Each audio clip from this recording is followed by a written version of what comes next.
pessoal, sejam muito bem-vindos. Estamos começando mais um programa Crianças em Movimento, o seu programa semanal da web para quem gosta de assuntos ligados ao mundo da criança e do movimento. Um programa leve, descontraído e que quer compartilhar muito conhecimento com vocês. Por isso, essa dupla que está junto comigo, sim, ela, primeiramente, Cláudia Barros, fundadora do Movimento Mirim. Seja muito bem-vinda, Cláudia. Oi, gente, que prazer estar aqui novamente, que delícia, né? Hoje a gente vai ter mais uma conversa muito bacana, muito diálogo aqui. Eu acho que vai ser incrível novamente. Sem dúvida, sem dúvida. Ela diretamente do Rio de Janeiro, professora Renata Rodrigues. Seja muito bem-vinda, minha querida. Olá, Marcelo. Olá, Cláudia. Essa conversa de hoje vai ser uma super conversa, porque o nosso super convidado vai arrasar. Eu estou super feliz que vai ser um brinde para toda a nossa audiência, essa presença que a gente está tendo hoje aqui. Sem dúvida nenhuma. Bom, para completar essa dupla dinâmica aqui, eu que vos falo, Marcelo Lopes, fundador do Cuca Beta, consultoria esportiva, mas como eu sempre falo toda semana, programa bom, tem convidado especial, gente, sim, diretamente de São Paulo, ele, o doutor Wagner Tatsuya, pediatra infantil, vai estar aqui conosco, seja muito bem-vindo! Obrigado, professor Marcelo, obrigado, professora Cláudia, obrigado, professora Renata, pelo convite. Muita honra e muito nervoso também, muito ansioso com vocês. Pode ficar tranquilo, 12 por 8, pode ficar relaxado, Wagner. Eu vou até pedir, a pedidos até, eu vou tirar o doutor, nós vamos abater. Isso, eu agradeço. Wagner. Estamos gravando esse programa no dia ensolarado aqui pela nossa manhã, então, de uma forma bem descontraída, a gente vai tirar o doutor a pedido e vamos só pelo Wagner. Tá bom, galera? Você que vai estar nos ouvindo aí, meus queridos, compartilhe, divulgue. Já são praticamente quase 2 meses desse projeto sensacional, tá ok? Muito bom. Não vamos perder tempo, vamos diretamente. Doutor Wagner, eu falei que ia tirar o doutor, mas já começa com o doutor. Quais as sequelas na saúde da criança que não brinca, Wagner? Bom, são graves, né? Eu sempre, toda vez que eu gosto de começar uma conversa, eu sempre gosto de colocar um verso do Steiner. Eu vou ler para vocês, tá bom? Façamos predominar a clareza em nosso pensar ao redor da criança, para que esta, sendo integralmente no organismo físico, também o elemento espiritual, com o qual se possa se extrair do falar um pensar correto. O que aparece em nossos pensamentos reflete diretamente nos órgãos. Então, assim, se o Steiner fala, a antroposofia fala, a psicomotricidade fala, os professores de educação física falam que o movimentar da criança é importante no seu desenvolvimento, claro que é. Se a gente for ver dentro do histórico do ser humano, o ser humano é um carnívoro, ele é um caçador, ele tem que estar em movimento, né? E mais do que isso, hoje nós temos uma outra consciência, e esse movimentar dessa criança desde a sua tenridade, dentro do nosso olhar antroposófico, não reflete só na vida diária da criança, mas também numa vida futura, na vida adulta, né? Para que essa criança possa ter coordenação, pensamento, ritmo no seu atuar no mundo, né? E além disso, a gente vê que as crianças que fazem atividade física, né, de uma forma, dependendo da idade, de forma lúdica, depois aprendendo técnicas, ela é uma criança mais saudável, né? Mais tranquila, mais sossegada, que a gente fala, né?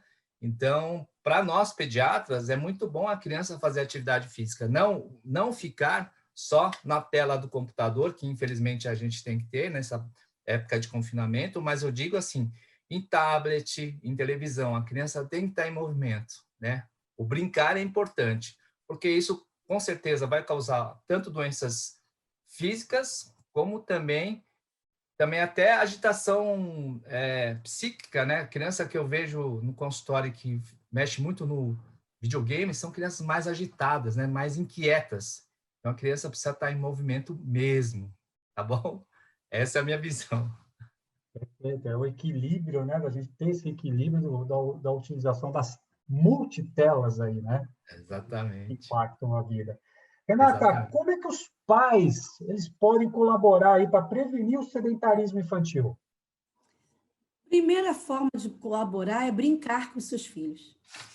Tempo para estar com seus filhos, brincar com eles, porque é importante que não só que os pais deem um espaço para a criança brincar, mas que eles brinquem com as crianças.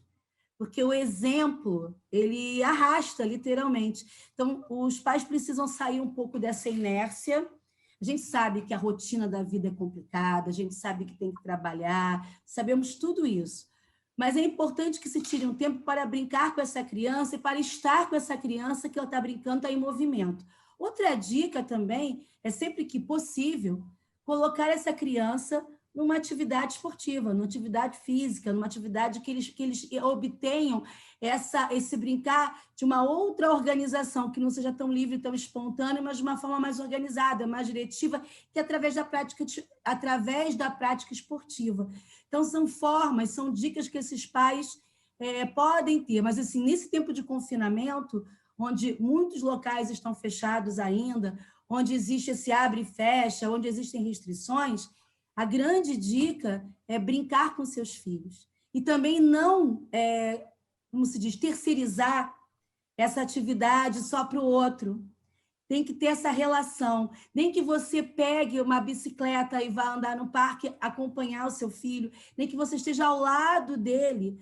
A presença é muito importante para que essa criança se sinta incentivada, motivada, ela perceba que existe um interesse desse adulto, não de interferir nesse brincar, nessa atividade, mas estar junto com. Isso é muito... Mesmo que você também leve essa criança para algum lugar que tenha prática esportiva, que você também arrume, dentro das suas possibilidades, um tempo para, em algum momento, estar ali, incentivar essa criança. É a minha dica. Fantástico, fantástico. Realmente não dá só para a gente deixar nas instituições escolares, né, ou esportivas, né? O tempo da família com a criança para poder brincar é fundamental para poder completar esse quebra-cabeça aí da vida útil dela, né? Claudinha, como as escolas podem colaborar na prevenção do sedentarismo? Vamos agora no viés das escolas, minha querida. Eu acho que, em primeiro lugar, as escolas têm que ser grandes pontos de encontro. Quando eu quero me encontrar com alguém, eu vou até alguém, né? Eu não aguardo passivamente essa pessoa.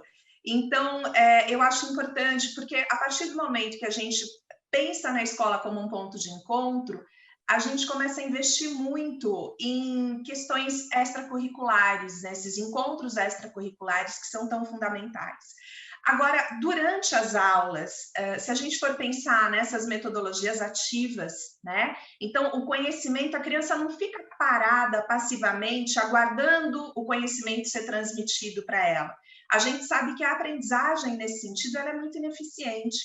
A aprendizagem acontece de fato, gente, ela não está no resultado, ela está no processo, ela está no caminho. É no caminho que a gente aprende, é no caminho que a gente transforma. E para que isso aconteça, é importante que a criança tenha a oportunidade de sair de dentro da sala de aula no momento da aprendizagem. Pode ser até o pátio. Eu estou estudando biologia, eu vou até o pátio, de repente, e eu vou olhar aquela graminha, eu vou olhar aquela árvore, enfim... A gente, muitas vezes, a criança fica decorando um monte de informações e ela sequer percebe, né? Tem um texto do Rubem Alves que é muito bonito nesse sentido. Ele fala, será que você já parou para observar a simetria das folhas? Será que você já observou uma folha? Aquilo é incrível, né? E a gente fica lá, de repente, estudando as taxonomias botânicas, né?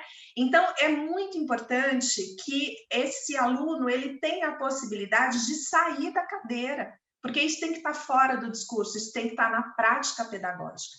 A partir do momento que eu tiro esse sujeito da cadeira, eu mostro para ele que a aprendizagem ela acontece, eu tenho que buscar a informação e não ficar passivo recebendo a informação. Então, é muito comum, a gente começa a falar dos eletrônicos, mas eu estou disponível para o meu filho para brincar com ele? Eu, como professor, tiro esse aluno da sala de aula, eu faço ele se movimentar, porque, claro que, como professores de educação física, nós três aqui, né, a gente sempre vai defender aulas organizadas, aulas que, enfim, que tenham como foco o método, que a gente utilize, de fato, a prática esportiva. Mas para a gente combater o sedentarismo antes de qualquer coisa, a gente tem que tirar a criança da cadeira, a gente tem que tirar a criança da cama e do sofá, né? Então, eu acho que é pensando dessa forma que já é um belo ponto de partida. Programa Crianças em Movimento, seu programa semanal na web, toda segunda-feira um episódio novo, lá nos canais Movimento Mirim, professora Renata Rodrigues e no Cuca Beta. Não perca, galera, toda segunda-feira. Wagner, como médico, que relação você faz do brincar com a saúde das crianças? Então tá, vai mais um versinho do Steiner, tá? Tá bom? Bora. Vamos lá. Se a criança é capaz de se entregar por inteiro ao mundo ao seu redor, em sua brincadeira, então em sua vida adulta será capaz de se dedicar com confiança e força a serviço do mundo, né? Então, assim, em 2017 saiu um artigo pela Sociedade Americana de Pediatria, né? A receita para o pediatra, fazer essa criança brincar. Então, está bem sedimentado no mundo científico, além, né, dos textos de vocês da educação física, mas foi um primeiro texto que eu li da Sociedade Americana que falava para a gente receitar brincadeiras para a criança. A criança tem que brincar mesmo e a gente evitar esse sedentarismo. Dentro do nosso olhar antroposófico, assim, a gente vai fazer essa criança se movimentar e uma coisa que eu sempre falo do livro da pedagoga Waldorf, a doutora Luísa Almeirão, que é falar assim, nessa brincadeira, a criança traz desse mundo cósmico que ela veio, uma fantasia, que é inerente à vida dela. E nessa brincadeira, né, nesse brincar, dependendo da faixa etária, ela vai mexendo nessa fantasia que ela tem e vai fazendo o quê? A criatividade, né? E dessa criatividade nesse brincar leva à inteligência. Não digo inteligência de ficar decorando textos, matemática, história, não. Essa inteligência de vida mesmo, sabe? Do que essa criança vai enfrentar numa fase de adolescência, na fase adulto-jovem e também atuando no mundo com a sua profissão. Então, assim, para mim, a brincadeira é uma coisa, não só para mim, mas para vocês também, que é uma coisa muito séria para a criança. Isso vai ajudar muito na formação do que essa criança está se formando como ser humano. Complementando a sua primeira pergunta, uma criança que não brinca, ela vai ficar travada. Essa criatividade vai se manifestar, essa fantasia cósmica que ela tem dentro dela vai ser acessada? Não vai. E o pior é assim, dentro que a gente estuda, quando você tem um meio eletrônico, a imagem vem toda pronta. Você não tem a capacidade de criar, né? Então, sempre a gente fala para as mães, uma forma da gente ter um vínculo materno infantil maior, porque as mães hoje em dia trabalham, é contar à noite sempre um conto de fadas. E sempre ter a mensagem do bem vencendo contra o mal. Isso que é bacana, né? Tem até uma historinha que a vovó pegou essas histórias e começou a contar para as crianças, ela pulava as partes ruins, e as crianças ficaram com medo da vovó. A criança não quer saber desses incidentes, né, da malvadeza do lobo mau. Ela quer saber o final mesmo, do que o bem vencendo o mal, né? E o brincar também vai também nessa coisa dessa trimembração ajudar o quê? A equilibrar sempre o metabólico com o pensar. Então, eu falo que a brincadeira também é um respirar. E brincar também, se a gente for ver, quando a criança está brincando, ela nunca está triste. A criança sempre está brincando feliz, né? Então, para ver que ela está vindo para o mundo, apesar de toda a nossa dinâmica hoje em dia da pandemia, que esse mundo é bom. Que bom que eu estou nesse seio dessa família, que bom que eu tenho a professora Renata, entendeu? Que bom que eu estou nesse meio, que bom que tem pessoas que estão me ajudar nesse processo de vida. E eu acho que é isso, entendeu? Fantástico, não, já explodindo a cabeça aqui da galera aqui, gente. Sensacional. Não, quando você coloca a vida adulta, né, que traz confiança e força a serviço do mundo, depois, logo em seguida, você destaca a criatividade. E lembrar que criatividade é uma das competências que o Fórum Mundial de Economia destaca como sendo uma das 3 mais importantes no momento. Então, quer dizer, olha a importância do brincar na constituição dessa vida adulta aí, né? Fantástico, fantástico, Wagner.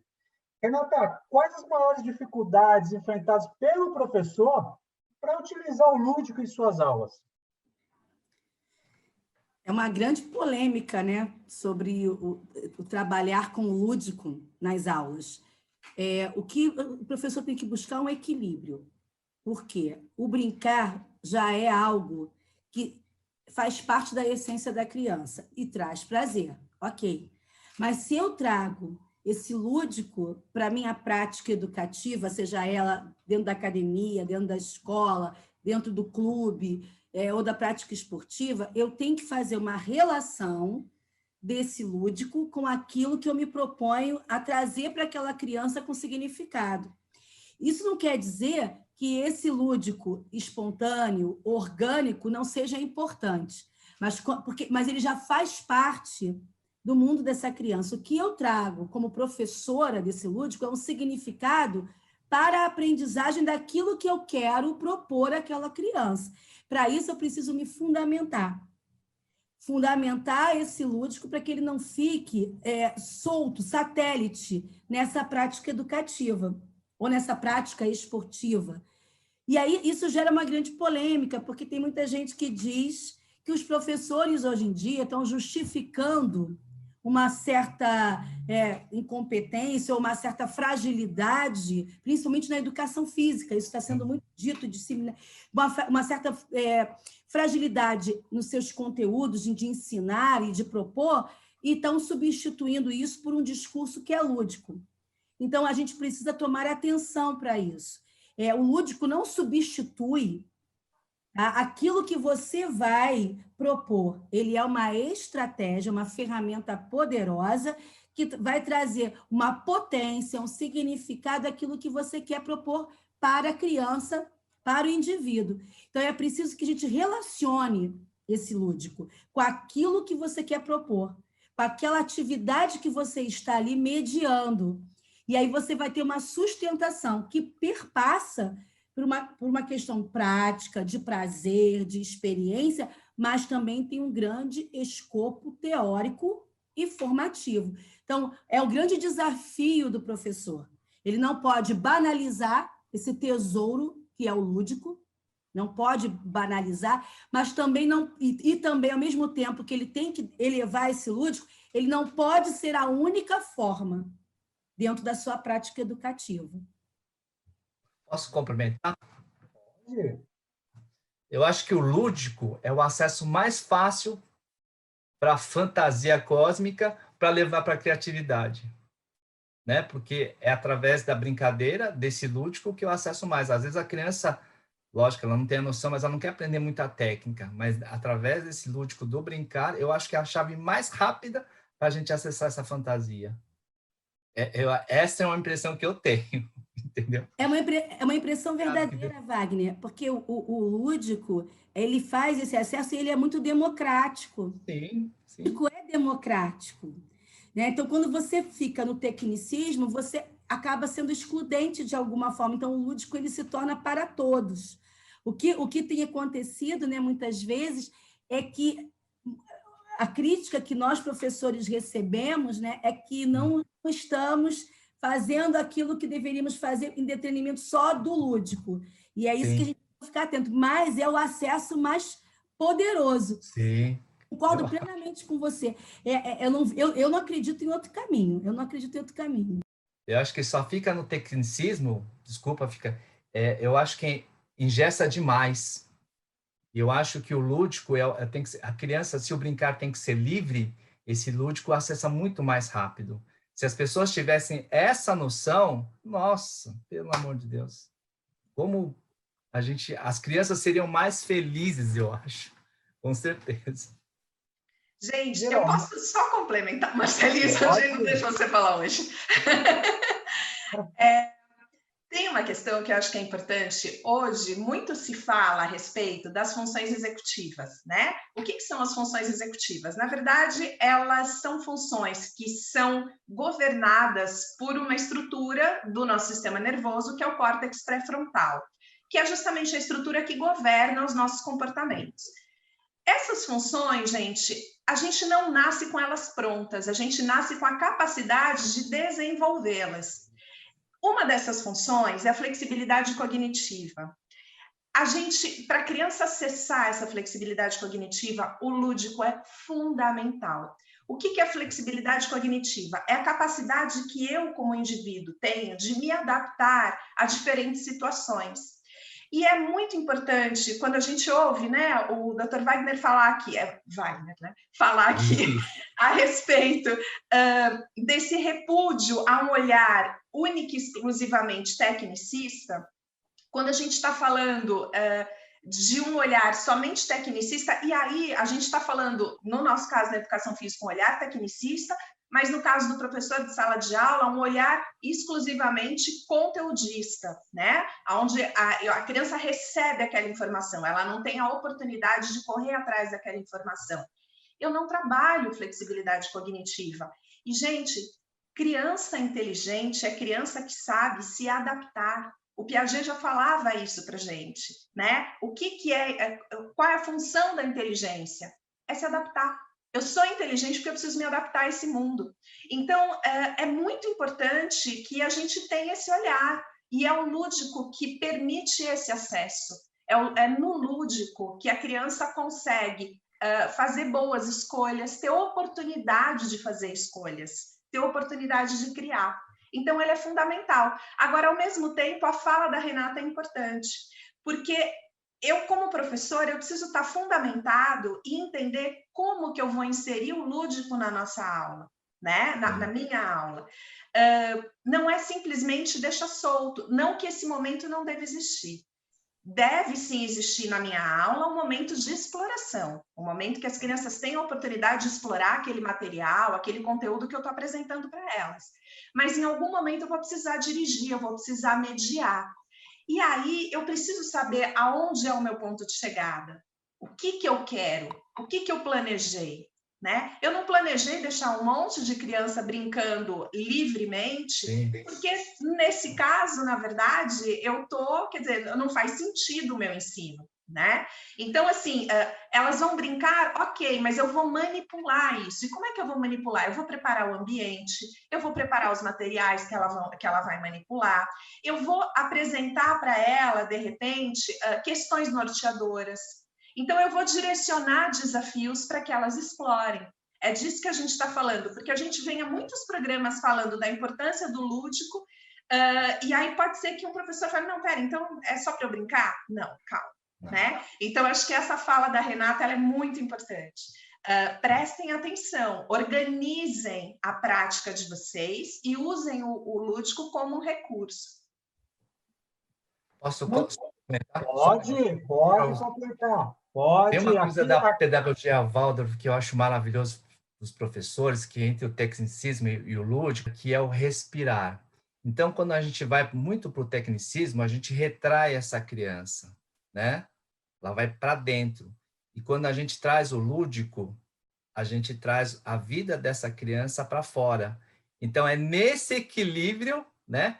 E a gente nunca pode esquecer que o professor é uma autoridade amorosa, né? O Steiner fala isso dos pais no primeiro setênio e no segundo setênio, dos 7 aos 14, que as crianças vão para a escola para aprender mesmo, né? Tudo bem que vão antes, mas assim, essa autoridade, quem vai nortear isso, né? Que no primeiro setênio a criança está no ninho, agora ela vai sair fora, né? Tem um outro tipo de autoridade, ela passa por um segundo portal. E esse professor que vai nortear o resto da vida. Então, essa autoridade amorosa, mas a criança às vezes queria fazer determinada coisa, só que o professor pediu para fazer aquela coisa que ela às vezes não queria fazer. Só que a criança tem que pensar, quando o professor tem essa noção, né, que a criança tem que sentir assim, eu gostaria de fazer, mas ela não me deixou, mas é para o meu próprio bem. Entendeu? É esse sentido, sabe? Então, esse equilíbrio que a professora Renata falou e você está falando, é nesse respirar, sabe? Então, é isso que é difícil o equilíbrio, né? Mas a gente acha o caminho. Desculpa, professor Marcelo. Não, que isso, pô, tá fantástico aqui o bate-papo, meu Deus, a pergunta foi, olha, eu vou te falar, foi um TikTok aqui, direto aqui, toca para cá, toca para lá, recebe aqui, sensacional, sensacional. Eu queria só fazer uma observação, que quando eu ouço muito tecnicismo, né, até fazer uma correlação com a propaganda. Antigamente, a gente fazia propaganda para a massa, né, de uma forma única. E quando me parece muito isso, quando a gente fala assim de uma aula tecnicista, parece que nós estamos falando para todo mundo. Só que hoje o nosso público pede algo individualizado. Hoje a gente está com muito mais uma informação para desenvolvimento daquele cidadão, daquele, né, humaninho, né, vamos colocar assim. Então, hoje é uma questão mais individualizada. E o que a gente vê também na propaganda, continuando nesse correlato. Hoje a gente tem multimídias e a gente pode jogar nossa informação de forma multifacetada para todos, né? Acho que é importante o equilíbrio, importante aí, mas acho que a gente tem que sempre trazer esses dois grandes pontos aí, né? Isso que vocês três aí tabelaram, aí triangularam aí de uma forma sensacional, sensacional. Renata, está sendo fantástico, está sendo fantástico aqui o Wagner, pediatra, aqui falando com a gente. E, pô, acho que depois dessa última pergunta, ainda mais, essa pergunta que eu vou te fazer faz mais sentido e mais força ainda. Não está na hora das instituições esportivas se associarem à classe médica, né? A gente trazer cada vez mais Wagners aí para perto da gente, para perto da nossa instituição, trabalhar junto com pediatras e outras modalidades aí da área médica para poder estar junto com a gente? Passou da hora. Passou. Eu penso que não tem outra forma de caminhar. A gente sozinho não faz nada. Olha quanta contribuição o Wagner está trazendo para a gente hoje, porque nós vamos todos de mãos dadas juntos. Não tem essa de não se meta aqui no meu quadrado. Não é questão de se meter, é questão de vamos caminhar juntos, porque esses olhares, essas contribuições só fazem essa criança evoluir melhor, desenvolver melhor. Então, assim, eu sempre tive boas parcerias com o médico. E eu vou dizer que isso só fez bem, porque você aprende muito, você troca muito, e não só com o médico, com outros profissionais. Assim, a gente está falando, aqui, como o Wagner está aqui presente, eu acho uma bênção, um privilégio, os profissionais que já conseguiram cruzar essa fronteira e fazer essa relação, e as instituições também, fazer essa relação. Claudinha, acho que vai lembrar disso, né? Na instituição que nós já trabalhamos juntas, nós tínhamos uma relação direta com a classe médica, com programas, né, diretos com a classe médica, um diálogo e foi dito que foi um diálogo não só unilateral, foi bilateral, porque a gente aprende, e a gente começa a ampliar o nosso olhar. Eu falo como profissional de educação física. Eu comecei a frequentar congressos de pediatria e de educação, de pediatria e prática esportiva, de alergia, de imunidade com atividade esportiva. Por mais, professores, que isso pareça distante da nossa realidade, por mais que a gente sente muitas vezes nesse congresso e fale assim, estou boiando, é muito bacana quando você começa a fazer essa relação. Porque são ciências e contribuições afins, elas se completam. Então, e, ao mesmo tempo, como eu já me senti privilegiada, porque eu já tive médicos que já fizeram curso que eu ministrei, curso de natação, curso de hidro, curso de educação. E ter a presença desses médicos foi assim foi um presente, porque eles estavam... Olha que lindo! Eles falaram assim, eu quero entender a linguagem que é falada para eu poder fazer o melhor trabalho. E é uma relação vice-versa. E tem um Wagner, que a gente fala que é um médico que é praticamente amigo, né, da natação, da atividade infantil, causa para a gente, sabe o quê? Incentivo. Por mais relações construídas, com mais médicos e professores, que cria essa relação de abertura. E a gente tem uma tendência a culpar os médicos. Eles não são abertos. Mentira. Isso é uma questão do ser humano. Não é questão do que você escolheu como ofício. É o ser humano. Tem professores que são extremamente fechados, extremamente restritos. Então, é procurar o profissional que tem uma visão do humano para se relacionar. Então, passou da hora. Instituições, clubes, academias, isso é um caminho que, não, como eu já disse uma vez aqui, não tem volta. Se você quiser estar nesse século fazendo algo bem fundamentado pelo outro, seja ele criança, você tem que ter essa rede de relacionamento e trabalhar em equipe. Tem que trabalhar em equipe. Fantástico. Wagner, quer completar? Quero. Na verdade, eu vou repetir essa frase de novo, Renata já escutou, mas dentro do olhar antroposófico, o Rudolf Steiner fala que a medicina, ela educa. Quem cura é a pedagogia. Então, quem educa são os médicos. Quem cura são os professores. Então, se a gente for ver, desde que a gente nasceu, quando a gente entrou na escola, o que a gente está fazendo agora, principalmente hoje, né?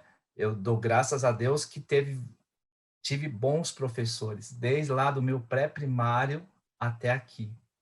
E se a gente for ver lá no Japão, dentro da cultura deles, né? O imperador, a única profissão que não precisa fazer reverência ao imperador é o professor, né? Então, para você ter uma ideia que o professor, ele cuida do nosso caminho. Então, para mim, a antroposofia conversa muito, né, com a pedagogia, eles sempre estão juntos. E cada ano que passa, cada texto que eu leio, mais ainda as raízes vão se entrelaçando. Não dá, como a professora falou, não dá ainda. É lógico que a medicina tradicional ainda não conversa muito, mas quem é antroposófico, quem tem essa linha mais humana, mais até espiritual, tem que conversar com o professor. Ela tem que estar atrelado, né? É isso, é o que meu coração me diz. Afinal de contas, médicos, educadores físicos, a gente cuida de pessoas, e a gente transforma a vida das pessoas para o melhor, né? Essa é a nossa acho que é a grande missão. Cláudia, se olharmos para o público adolescente, o sedentarismo é ainda maior, infelizmente. Como é que podemos reverter esse quadro, Cláudia? Então, primeiro a gente tem que entender quem é esse sujeito adolescente, né? Gente, assim, é um sujeito que está passando por uma série de transformações hormonais e, na verdade, quando ele se olha no espelho, cada dia que ele se olha no espelho, aquele corpo é outro. Então, ele tem que se reconhecer todos os dias. Se a gente for pensar, por exemplo, do ponto de vista do crescimento, a gente vinha aí na infância num ritmo de 5 até 8 centímetros por ano de crescimento. Na hora que esse sujeito chega na puberdade, isso pode chegar de 10 a 20 centímetros por ano. É um corpo que muda todas as suas proporções. E esse crescimento, ele não é sequer proporcional, porque você começa primeiro pelas extremidades, então você fica com mãos e pés enormes, é aquele pré-adolescente que parece o sapato do palhaço, um sapato gigante e uma criança pequena. Depois crescem braços e pernas e só depois o tronco. Então, é um corpo que muda numa velocidade muito, muito urgente. Além disso, a gente tem transformações muito importantes acontecendo nesse sistema nervoso. O cérebro está passando, gente, por uma série de transformações. Então, aquela potência que a criança pequena tem de acordar com muita atividade, esse comportamento que a gente observa na adolescência, que parece meio uma preguiça, o que acontece é o seguinte, esses circuitos neuronais, né, que regulam todas as nossas funções, os nossos comportamentos, enfim, a gente tem uma diferença muito significativa na quantidade de dopamina, que é um neurotransmissor importante, enfim, no circuito do prazer, que é liberada nesse momento aí da sinapse. Então, o que acontece? O adolescente, para buscar essa energia que naturalmente ele tinha na infância, ele começa a correr riscos, né? Porque ele busca por isso, ele busca por essa energia. Então, a gente primeiro tem que entender que sujeito é esse, que é um sujeito que eu recebo, que está passando por uma série de transformações hormonais, físicas, psicológicas, neuronais, né? Então, assim, vamos com calma com essa turma. E aí eu preciso mobilizar esse sujeito a fazer atividade física. Quando a gente fala, por exemplo, de meta dá muito certo com essa turma. E por que dá muito certo? A criança pequena, ela vive numa perspectiva de presente, do aqui e agora. Né? Ela não trabalha com hipóteses, isso pode acontecer. Não, é agora, é onde eu estou. O adolescente, o pensamento dele já promove essa ideia, né? Que, poxa, eu posso conseguir isso futuramente. Então, se a gente começar a trabalhar com metas e você, a cada conquista, a cada pequena conquista dele, você comemora, isso dá muito certo. Outra coisa que dá muito certo, né, com os adolescentes, uma vez que a gente entende que eles vão buscar correr riscos, né, para mobilizar essas emoções que naturalmente ele tinha na infância, que foi outro dia para ele, né? Então, vamos investir em atividades interessantes nesse sentido. Vamos investir em desafios cognitivos, nas atividades, nos jogos que a gente for propor e nas próprias atividades. Quer ver uma coisa que eles adoram? O parkour. E o parkour é extremamente democrático. Eu não preciso ser, enfim, um super acrobata para fazer parkour. Eu posso individualizar os desafios, né? Então, a gente tem que sempre pensar nisso. Como é que eu vou desafiá-lo do ponto de vista cognitivo e do ponto de vista motor e trabalhar com metas? Isso dá muito certo para essa turma. Fantástico, fantástico. Pode falar, Wagner. Nossa, eu sou entrão demais, né? Você sabe que na adolescência eles gostam de rituais, começa um processo maior de individualização, principalmente corporal. Esse corpo começa a crescer, ele começa a pesar para o espírito. Você pode ver que o gesto do adolescente é um encostado no outro, né? Eles vivem cansados, né?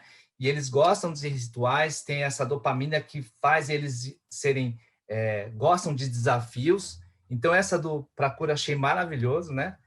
E tem as idades críticas, né? 12 anos é a idade, você pode ver que é a idade que as crianças ficam meio que chatas, né? Mas não é um processo que cai na alma dessa criança, que é a autoeducação. 17, 18 anos, a gente fala que tem um nódulo lunar e a vida chama, é um chamamento mesmo, o que você vai fazer da sua vida, né? E começa mais um amadurecimento maior do metabólico. Você pode ver que, assim, as glândulas sexuais começam a amadurecer muito. É como um gestual corporal que eu estou vindo cada vez mais para a Terra, de atuar nessa Terra, né? Como é que eu vou fazer isso? E se eu começo esse processo de individualização, começou lá com 2 anos e 4 meses, começa cada ano a aparecer mais, eu começo a me expor. Eu não queria me expor tanto assim. E uma coisa que, para eles, né, é assim, eu começo a perder cada vez mais esse contato com o mundo divino, né? Então, por isso que a gente tem que dar mais atenção, e como eles ficam mais encostados, então tem que ter esse desafio na educação física. Eu acho que é um grande desafio para vocês, viu? Para nós todos, né? Mas mais para vocês mesmo. Porque lá no médico, você precisa fazer atividade física, precisa fazer um esporte, né? Mas para vocês que vão colocar a mão na massa, talvez seja um pouco, talvez não, com certeza mais difícil. E com certeza um desafio mundial, não é só um desafio aqui no Brasil, a gente pode ver, existe uma fuga mundial nessas idades que o Wagner comentou aí, então, quer dizer, não é uma questão só isolada de uma modalidade, são de várias, né? Então, é uma questão que acho que a gente precisa saber trabalhar e cada vez mais falar melhor com esse público aí. E a Claudinha aqui deu vários exemplos aí, bem interessantes, até mesmo de uma modalidade que vem crescendo muito aí. Namorou até entrar nos Jogos Olímpicos de Paris, não vai entrar, mas chegou muito próximo. Muito bom, muito bom. Bom, chegamos naquele momento, sim, naquele momento que aceleramos. Que nós chegamos nos 60 segundos da nossa parte aqui do programa, sim, onde o nosso convidado, onde essa dupla dinâmica que está aqui tem só 60 segundos para responder ou a completar essa frase que vou dividir com vocês. Tá bom?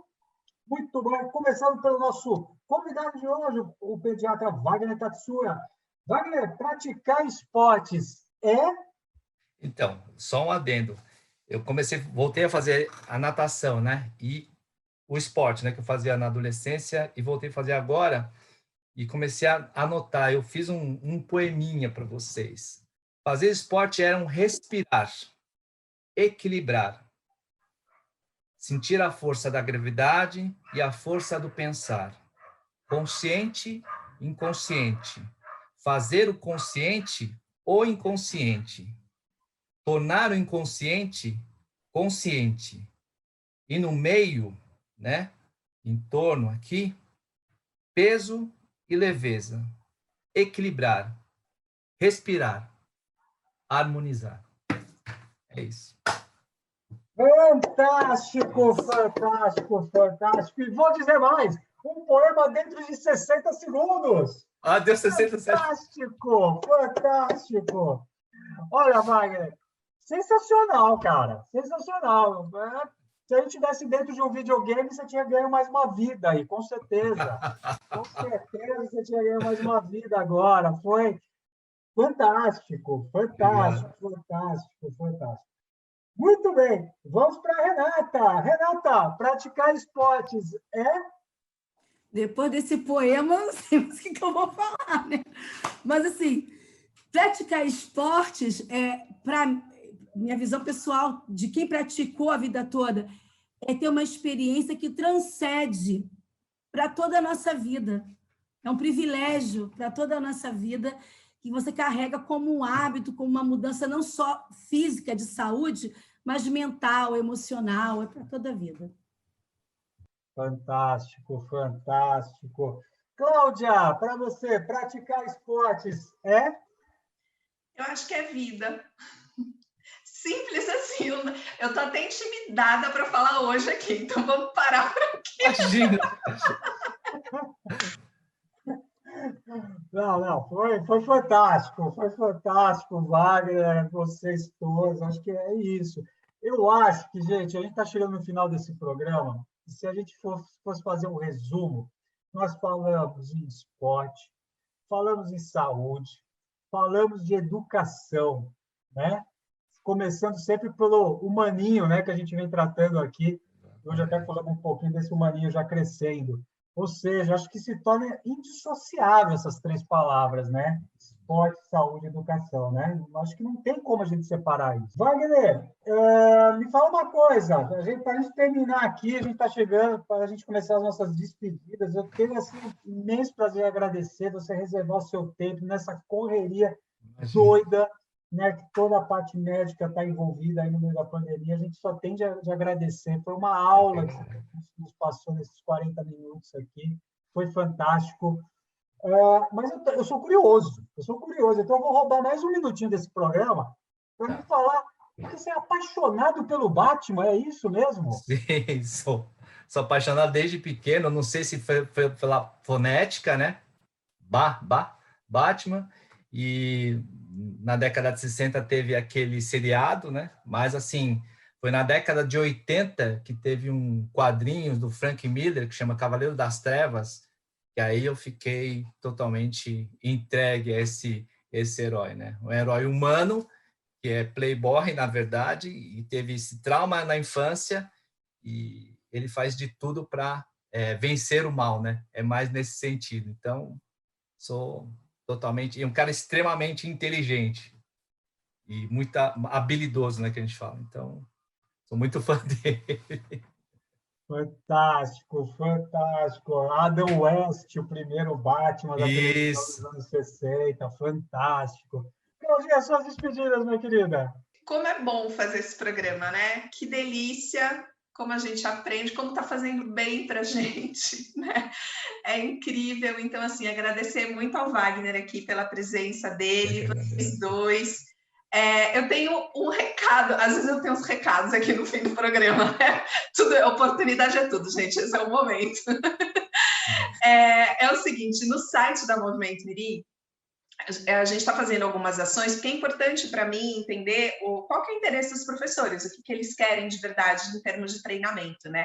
Então, muitas vezes tem algumas pesquisas para serem respondidas lá, é rapidinho, é coisa de 5 minutos. E todo mundo que responde a pesquisa sempre ganha algum brinde, alguma coisa. No mês passado, a gente estava distribuindo uma tabela muito linda de desenvolvimento infantil, então eram os 5 domínios do desenvolvimento infantil, do 0 até os 17 anos. Esse mês agora, todo mundo que respondeu uma tabela exclusiva de aptidão física infantil. Então, a gente tem um gráfico da aptidão física, o que acontece com todos os componentes da aptidão física. A gente está falando de equilíbrio, coordenação, agilidade, velocidade, potência, tempo de reação, flexibilidade, composição corporal e assim por diante, né? Quais são essas variações que acontecem aí na primeiríssima infância, primeira infância, segunda infância e adolescência. Então, assim, www.movimentomirim.com/pesquisa. Você vai gastar 5 minutos para responder uma pesquisa muito rapidinha e vai conseguir fazer o download dessa tabela exclusiva, tá bom? Bom, então, galera, vamos lá, entrando no site da Movimento Mirim e respondendo a pesquisa para você receber aí o material. Professora Renata, suas despedidas, minha querida. Então, gente, que delícia. Obrigado quem ficou com a gente aqui até o final. Compartilhem esse programa. Compartilhem esse programa. Agradecer demais, Wagner, a sua presença. Nosso encontro ele foi feito lá cosmicamente, né? A gente sabe disso e é um prazer que você esteja aqui no programa. Como é que eu digo assim, você está sendo com essa generosidade que você tem de nos mostrar não só o lado da medicina, mas da antroposofia, né? O lado humano que você como médico tem, né? E parceiro, eu acho que isso é muito bacana, é um privilégio. E dizer que sigam as nossas redes sociais, sigam as redes sociais do Dr. Wagner. Quem quiser saber sobre antroposofia, por favor, tem grupos, tem livros. Então, assim, quem ficou curioso, é uma oportunidade de você ampliar sua lente. Então, até a próxima semana. Muito bom, pessoal. Eu me despeço com vocês. Semana que vem, essa Liga da Justiça volta para receber mais um convidado aí, que vai ser sensacional, que nem o Dr. Wagner teve conosco aqui nesse dia de hoje. Pessoal, muito obrigado pela sua paciência, sua audiência, e até semana que vem com mais um programa Criança em Movimento. Tchau, tchau, pessoal!